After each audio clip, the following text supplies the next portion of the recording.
प्राचीन भारत में शिक्षा केवल किताबों तक सीमित नहीं थी। विद्यार्थी गुरुकुल में रहकर अनुशासन, सेवा और ज्ञान तीनों को साथ सीखते थे। हर बच्चा अपने माता पिता से दूर गुरु के सानिध्य में एक नया जीवन आरंभ करता था। ऐसे ही एक बालक का नाम था वरदराज। वरदराज को भी अन्य बच्चों की तरह गुरुकुल भेज दिया गया।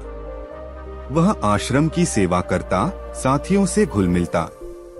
लेकिन एक समस्या थी, वह पढ़ाई में बहुत कमजोर था।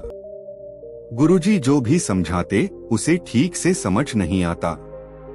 सहपाठी आगे बढ़ते गए और वरदराज वहीं पीछे रह गया। धीरे धीरे वह उपहास का पात्र बन गया। एक दिन गुरुजी ने स्नेह भरी पर कठोर आवाज में कहा, बेटा वरदराज, मैंने भरसक प्रयास किया, पर अब यही उचित होगा कि तुम घर लौट जाओ और परिवार का सहारा बनो। वरदराज का मन टूट गया। उसने स्वयं से कहा, शायद विद्या मेरे भाग्य में नहीं है। भारी मन से वह गुरुकुल छोड़कर घर की ओर चल पड़ा। दोपहर की धूप तेज थी। रास्ते में उसे प्यास लगने लगी।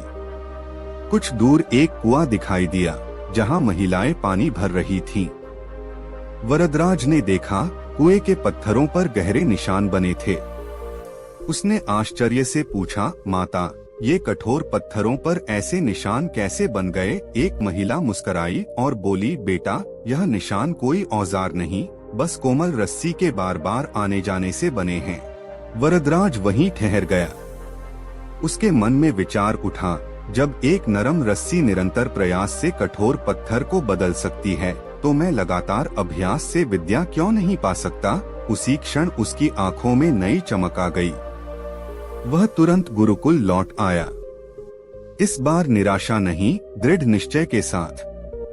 दिन रात अभ्यास, धैर्य, परिश्रम और गुरु का मार्गदर्शन, सालों की तपस्या के बाद वही बालक एक महान विद्वान बना। संस्कृत व्याकरण में उसका नाम स्वर्ण अक्षरों में लिखा गया। दोस्तों, अभ्यास की शक्ति अद्भुत होती है।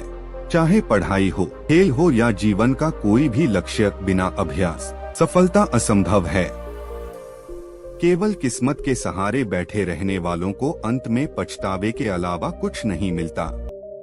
इसलिए अभ्यास, धैर्य, परिश्रम, लगन यही सफलता का मंत्र है।